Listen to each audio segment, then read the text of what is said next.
empresário é uma classe arrombada, né, gente? Fala, galera, bem-vindos a mais um vídeo do canal e hoje a gente vai bater um papo. Hoje nós vamos conversar sobre esse vídeo que eu dei uma olhada no TikTok. Eu baixei pra gente ter uma dinâmica melhor, eu consegui pausar e a gente poder conversar aqui sobre ele, porque é um vídeo muito interessante. O vídeo tá em inglês, então eu vou ir traduzindo, beleza? Então bora lá, vamos dar play nessa bagaça e seja o que Deus quiser, porque a gente vê cada bizarrice aqui, né? Bora lá. Your best employee would leave for a 20% pay increase. Primeiro ela fala, se o seu melhor empregado, funcionário, ele vai largar o trampo por um aumento de apenas 20%, aí vamos continuar. It's likely going to cost you the same 20% pay increase to hire equal or greater talent. Aí ela fala, provavelmente vai te custar os mesmos 20% para você ir no mercado, contratar alguém que vá conseguir substituir igualmente ou melhor. Isso que ela tá dizendo. Até aí faz sentido, até aí a gente compreendeu. Então, se o seu funcionário, seu melhor funcionário recebe uma proposta, dependendo da proposta que ele receber, vale mais a pena para a empresa você cobrir essa proposta. Financeiramente falando, matematicamente falando, é sobre isso. Mas vamos continuar. Might as well pay your best employees more than what it would cost for you to replace them, because not only are you going to have to retrain the new person coming in, you're also going to have to wait months for them. Então ela tá falando aqui que é aquilo que a gente concluiu, faz mais sentido você pagar essa diferença de preço do seu funcionário, do seu melhor funcionário, do que ir buscar no mercado. Porque tem uma questão que, primeiro, você vai gastar tempo, meses, treinando aquele funcionário. Então, você vai ter custo com treinamento. E ainda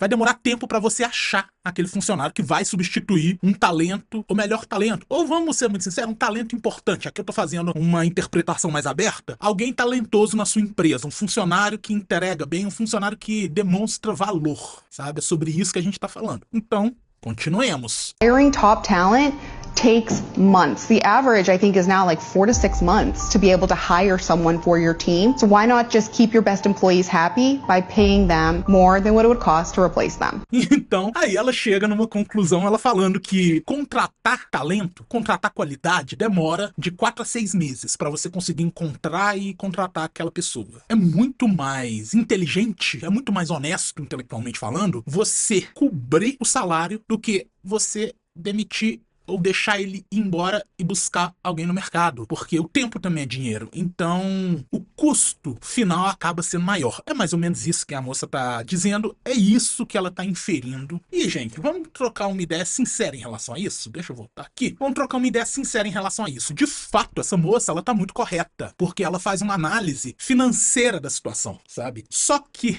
uma análise que é financeira apenas, ela vai deixar uma questão de lado, que é o quê? Que é todo o impacto sociológico e antropológico que acontece, porque a gente não está falando de matemática, números e variáveis, a gente está falando de o quê? Relações humanas. Aí temos um problema. Por quê? Porque não é sobre qualidade, não é sobre vender mais, não é sobre lucrar mais. Mercado de trabalho é sobre poder. Sim, eu repito muito isso, mas é uma dinâmica de poder, é uma dinâmica de vantagem sobre o outro. Portanto, eu entendo essa filosofia que essa moça está dizendo, que é uma filosofia estritamente matemática. Você bota no papel, vale mais a pena. Só que quem controla a empresa não se importa com valer ou não a pena. Se importa com o ego. E, gente, quer ver alguém egocêntrico igual empresário? O empresário é muito egocêntrico. Muito, muito, muito. Principalmente em relação à empresa dele. Portanto, foda-se se você é um talento excepcional, tá ligado? Porque não é sobre ser talentoso. Não é sobre você trazer lucro. É sobre eu ter poder sobre você. Se eu não consigo exercer o meu domínio sobre você, foda-se se é talentoso. Eu não preciso de ninguém excepcional. Eu só preciso fazer o que eu faço que tá dando dinheiro. Então, tá ligado? Entende como é que é o mercado? E por que eu falo isso? Beleza, você pode se perguntar, beleza, não, mas por que você tá falando isso? Porque é fundamental para vocês que estão iniciando a carreira, então estão trocando de área e às vezes não reparou essa dinâmica sociocorporativa que acontece. Se você não conseguiu ter esse entendimento, você vai acabar sofrendo mais. Ou você vai acabar se ferrando mais. Você vai acabar tomando no rabo mais. Porque você vai criar expectativas, você vai construir cenários, você vai imaginar ideias, talvez soluções, percepções que não condizem com a realidade, porque a realidade é sobre poder. A realidade é que você não vai ficar no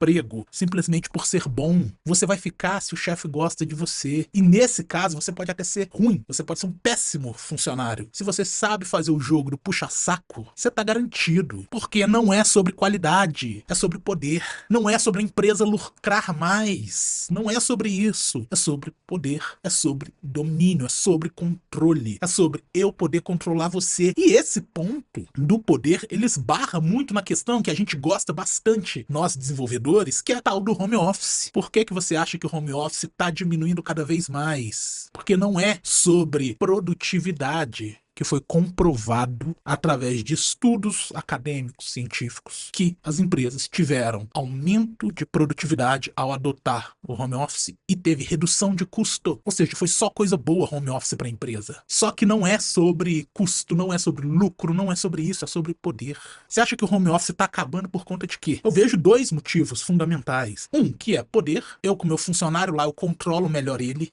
E ele é só meu. E outro, existe toda uma questão de uma área financeira muito grande, que é o setor imobiliário, que se ferrou bastante com home office. E muitas empresas de tecnologias também investem dinheiro, pegam dinheiro com banco, bancos investem no setor imobiliário. Então não é interessante para quem controla o capital, para quem detém o poder de controlar a máquina, que o home office seja expandido, seja aumentado. Pelo contrário, é melhor que reduza. Então a gente tem aí duas questões. Uma questão que fere o bolso da pessoa que está investindo e não apenas daquela pessoa, de todo um grupo de empresas, bancos e tudo mais. E segundo, controle. Eu quero ter controle. Então, gente, isso é fundamental que a gente entenda, porque às vezes a gente fica acreditando em papo de coach, a gente fica acreditando nesses papos de se dedicar que vai dar bom. Não é sobre isso, é sobre saber fazer o jogo. E saber fazer o jogo, assim, de uma forma bem curta e grossa, é saber lamber o saco do chefe. É literalmente isso. Se você sabe lamber o saco do chefe, você tá garantido. Se você sabe lamber o saco de quem tem poder,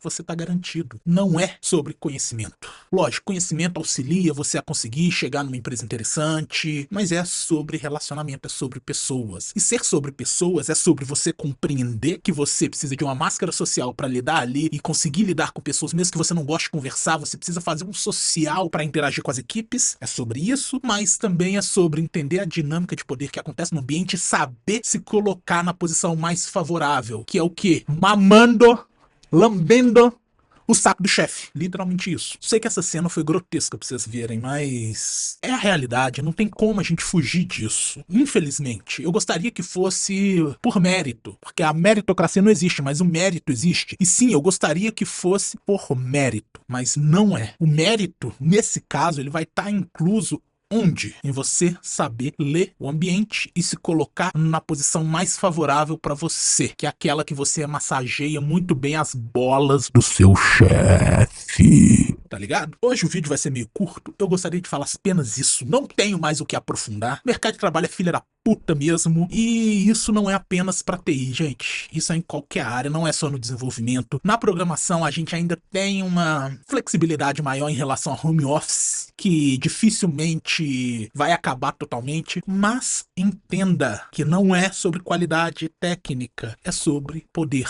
é sobre puxar saco. Então, pra você que chegou até aqui, eu peço pra você deixar o like, compartilhar, se inscrever, virar membro. Não existe membro ainda, mas foda-se. E é isso. Você já sabia disso? Você já tinha a percepção que o mercado não é sobre qualidade técnica? Deixa aqui embaixo nos comentários. Eu vou responder? Provavelmente não vou responder. E eu falo com sinceridade, eu não vou responder, eu não tenho tempo suficiente, tempo hábil pra responder todos os comentários, tanto aqui do YouTube, como no Instagram, como do TikTok. Não tenho como, mas eu leio todos. Todos os comentários eu leio. Talvez eu responda um ou outro que é mais importante. Mas desde já eu agradeço. Meu muito obrigado. E até o próximo vídeo do canal. Um beijo do Dev. Uau!